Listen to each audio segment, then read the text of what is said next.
Is this visible? Yes, sir. Yes, Okay. sir. Till yesterday, we have gone through what is the meaning of user-defined function, why we have created user-defined function, and what is the difference between parameters and arguments. How many types of arguments we can create. Even yesterday, during the practical session, I have given you one example in which I have demonstrated the types of function that you can create, that you can utilize for a single question. From the same patterns, from the same part, I will start as a recap, then I will move ahead.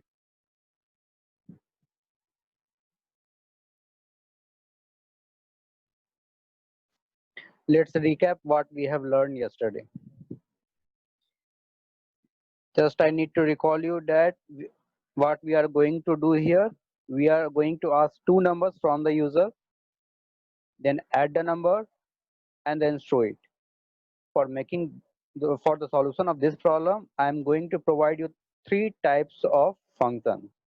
All the three functions will work same, but their signature, their definition will be different. First, I am creating one function. The name of the function is sum. You can see here, this is the sum function without any parameter and without any argument. I am asking two numbers from the user and then it will be added.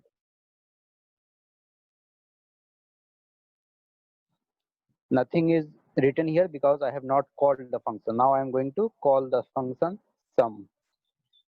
Due to the calling of the function, two numbers will be asked. Going through the recap of yesterday class, we have seen that we have created one function and the name of the function was sum and it was called. The first value I have given was 5, then the second was 6, then both of them and we got the answer, that is 11.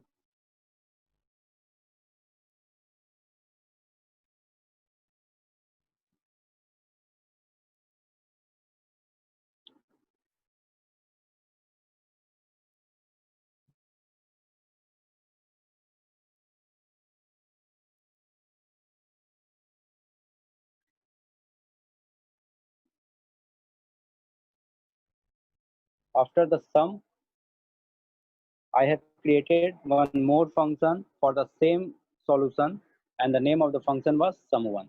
The difference between sum and sum1 was that in sum1 I have provided two parameters. You can see here x and y. These are the two parameters. That means I will provide two values to the function, then the value will be added and it will be shown to the user using the print statement. Now I'm run. After the running of program, you are not getting any output because I have not called it. Call sum1 with two values. Let the values are 5 and 6. You are getting the correct answer, that is 11. So I have shown you two varieties, one with parameter and second one without parameter. Now I am going to call someone without any values. You can see one error, missing required positional argument. That means when I have created the function with parameters, I have to provide two values. Without the value, it will not run. Now come to the third part, sum2. The difference between sum2 and sum1 is that in sum1 I have written print statement, but in sum2 it is written return. Now we are going to encounter what is the difference between the return keyword and the print statement. In sum1 I have created print and in sum2 it will be return keyword. You can see here.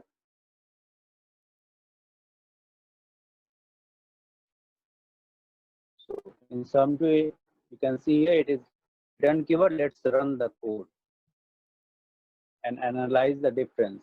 Again, no output because I have not called it. Let's call it.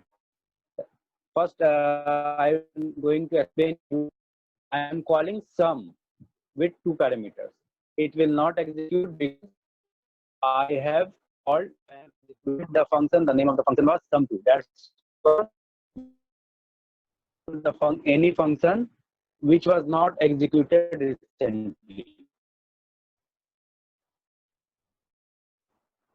So now I am going to call sum2 with 2 variables. You can see the output. There is no difference between sum1 and sum2. In the sum1, I have given the same syntax, just the name was different. Now see the difference. Right now, I am using one variable. Name of the variable is w. In this w, I am calling sum2 with 2 variables, 11 and 12. And you can see here, we have not got the output. To see the output, we need to print the value of w. So find 23, which is the correct answer, 11 plus 12. This held because of the keyword return. Let's come back to sum1, where print was written, not the return type. Let's run it one more time. So I am executing the code. I am calling the function with 2 values. The first value is 65 and the second value is 56. Output is 121, correct? Now, same way, just like sum2, I am using one more variable, let it be q. And with the help of q, I am calling sum1 with 56 and 35, 2 values. Let's get the output. You can see here the output is 91, which is available here. But in the previous example, it was not shown.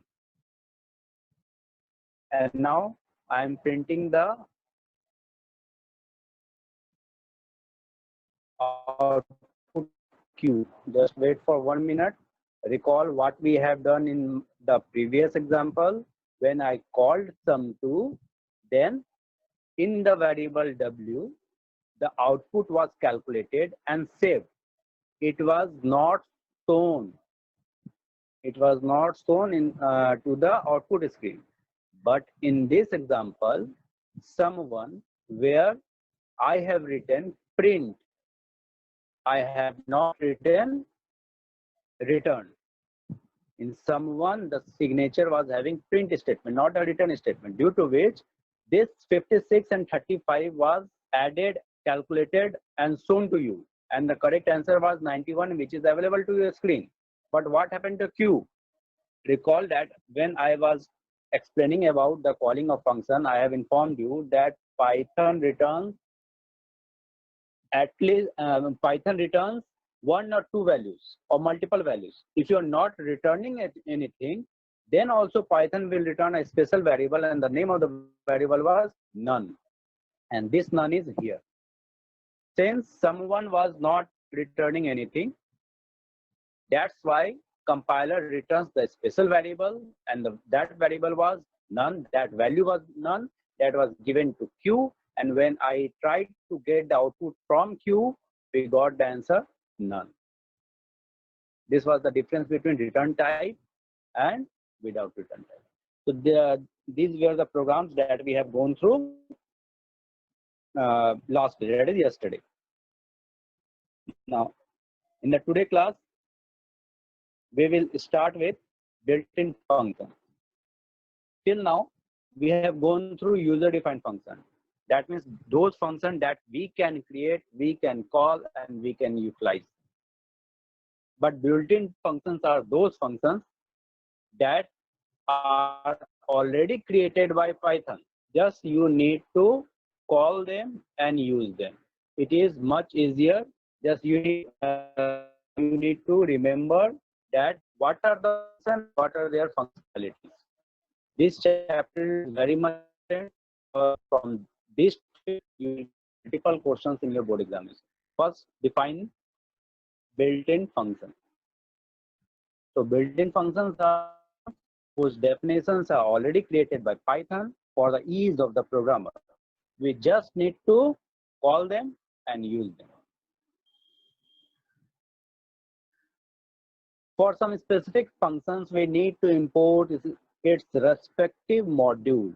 just I need to what is the meaning of module. I have given you the chart that there are three types of functions. The first function is user defined, and the second is your built-in, and the third is your module. Module is basically a special Python file which contains multiple functions of same variety. Okay. In the coming slide, I'm going to explain you how we can use the module. So if I am having same type of function, I can create one file. I will put all the functions inside a single file, and that file will be known as module. Just like the other Python file, module extension of the module file is also py.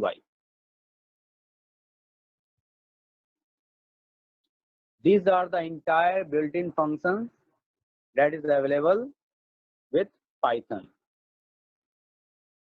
So you don't need to bother for each and every one. I will focus only on those functions which are supposed to be your part of your syllabus and which are very, very, very important for your board examination.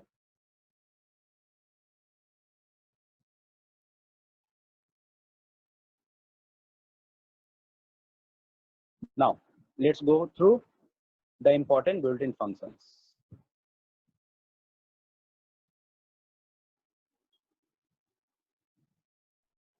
First function, float. It returns the largest integer not greater than x. From the example, you can see I have written math.float minus 45.17. I got the answer minus 46. It was a negative value, and negative largest value nearer to 45.17 minus 45.17 is minus 46.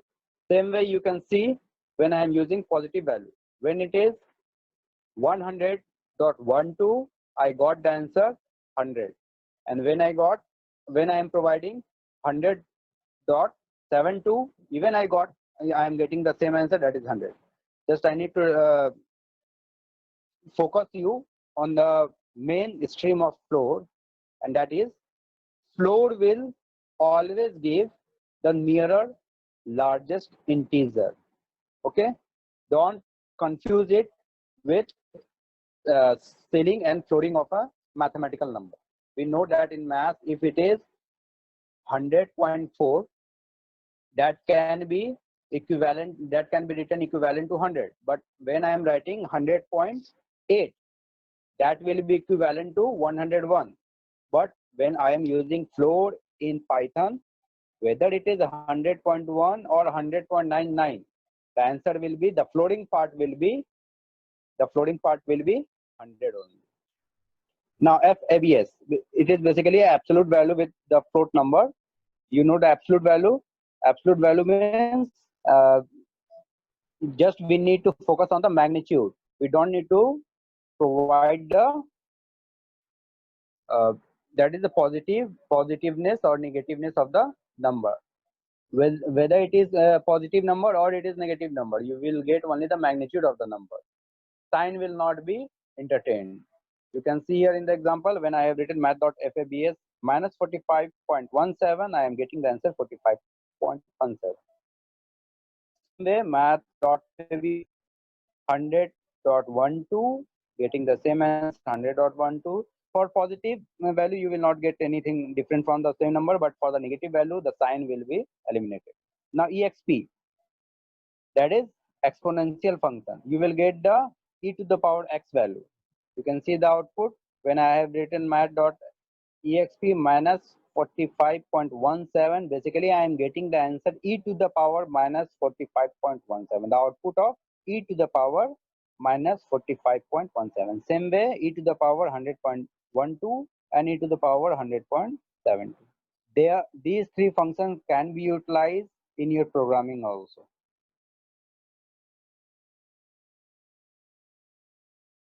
These three are VVVVVIP functions, and definitely you are going to get at least one question either from random, rand int, or uniform.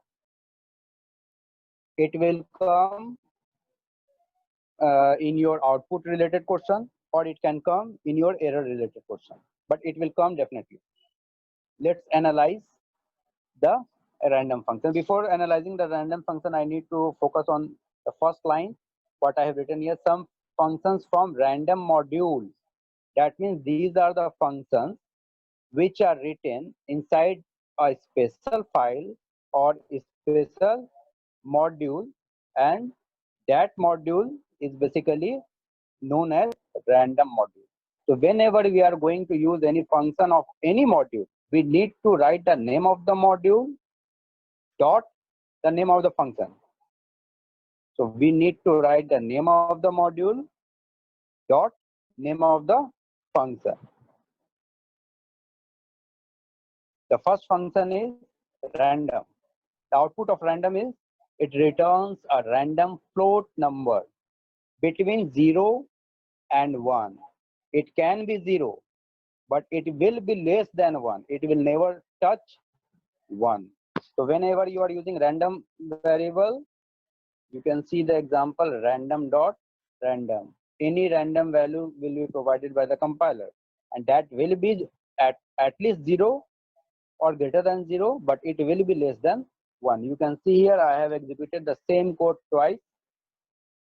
First I am getting the answer 0.281 something, and second time I am getting the answer 0.30909046 and so on. So how many times you are going to execute it, you will get a different answer. Second part, rand int.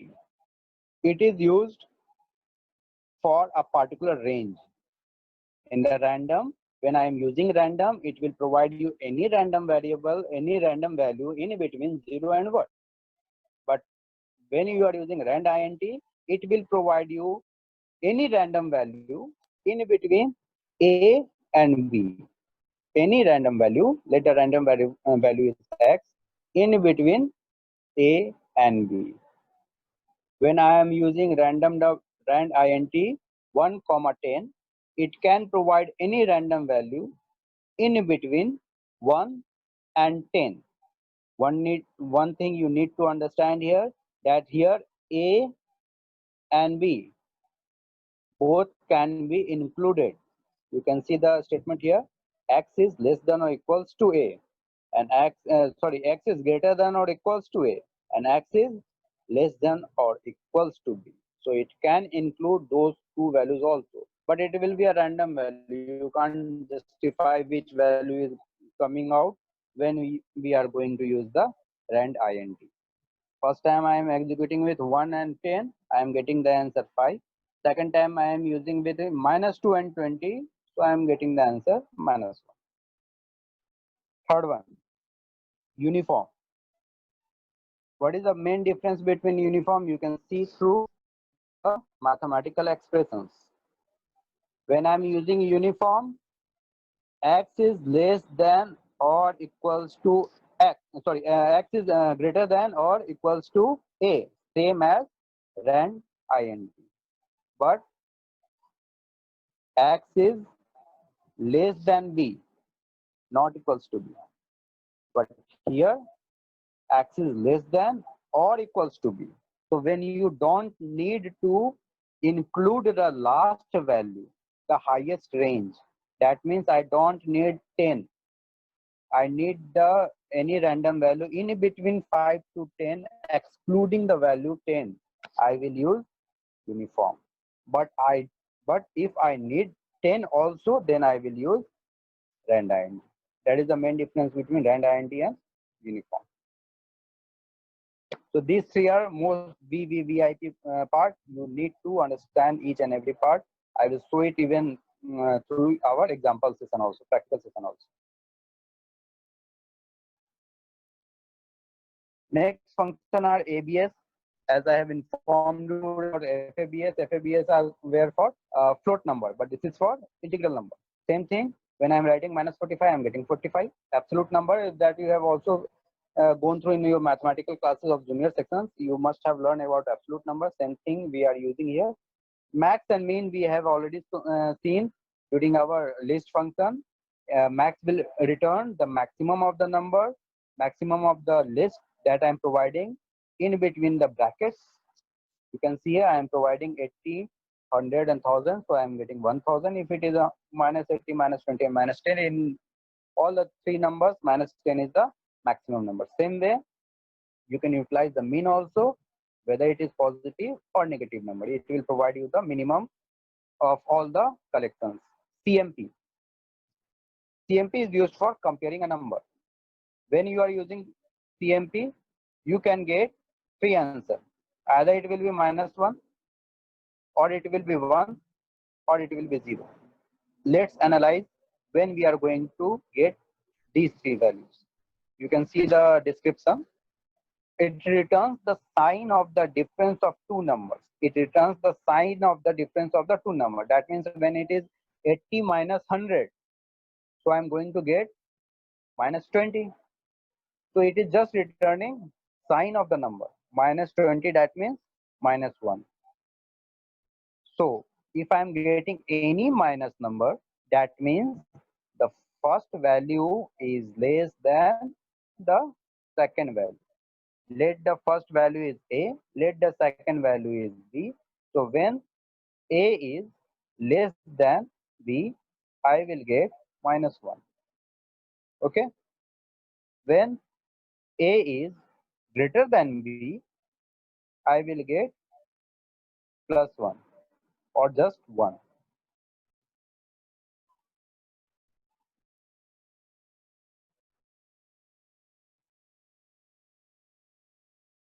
When A is less than B, I am getting minus 1.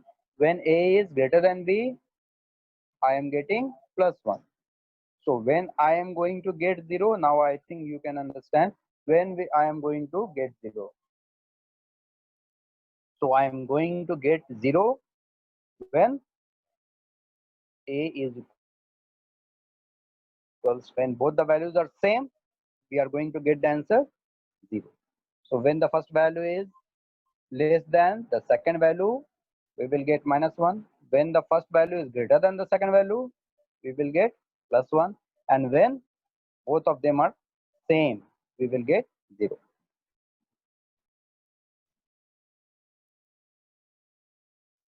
Div mod for division modulus.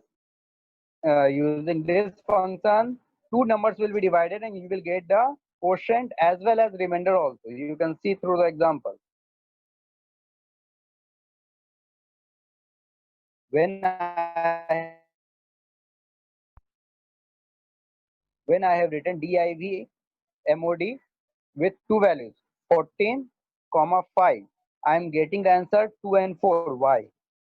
14 divided by 5, something like this, 5 and 14. So when I am dividing it, I am going to get the answer 5 to the 10, and the remainder I am going to get is 4. So 2 is the quotient and 4 is the remainder. That's why I am getting the answer 2, 4. So when I am using div mod, I will get both things. First will be the quotient and the second one will be the remainder. Length function is used to find the length of anything. That can be a list, tuple, string, anything. You can see here through the example, A is a list with three values. When I am going to get the length, just I have written len A. I got the correct answer, that is 3. Same way, B is a string value, which is having the value HELLO. So altogether we are having 5 characters. That's why when I'm going to check the length of string, I got the answer 5. Range, you are so much familiar with range. During you have utilized range. Just I need to recall it fastly. When I have written range 10, I got the answer from 0. You need to understand when I am not providing any value, it will start from 0 only. So I am writing here range 10, I got 0 to 9. When I am writing range 1 to 11, the last value will be excluded. It will not be included. So I am going to get answer 1 to 10. 1 to 11, I am going to get answer 1, 2, 3, 4, 5, 6, 7, 8, 9, 10. 11 will not be included. Same way, when it is 0, 30 value, that is 5. This 5 is used for step plus 5, then plus 5, then plus 5. So first value I am getting is 0, then plus 5, 5, then plus 5. Getting 20, first value will be excluded. Same way, 0, 10, 3. For 3 stepping, it will move out first 0, then 3, and next example you can see in the negative aspect, in the decrementing order. These are above the example we are having example of, and this is example of decrementation. So minus 2, the first value going to get is 0, then minus 4, minus 3, minus 4 up to minus 9. Again, the value will not be included.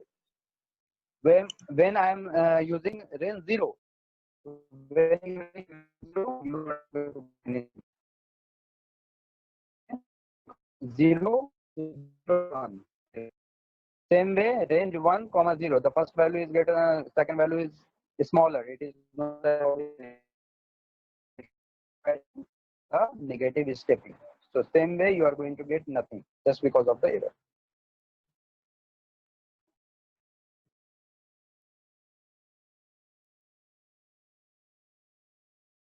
And first one is your round. Round function we use to round it to a particular digit or to a particular number, decimal point. You can see the example, it is so much easy. Round 80.23456, comma 2. That means I need the answer up to second decimal place. So I am getting the answer 80.23. Next example, minus 100.00056 up to third decimal place. Actually, you are getting the answer minus 100.000, but it is not by magnitude. It doesn't matter whether it is written 0 or 000. That's why it is written here 110. Same way, round 80.23456. I am not writing anything as the second parameter. If I am not providing anything as the second parameter, entire thing will be rounded. Okay, it will be rounded to 0 decimal digit. So these were the most in function by Python.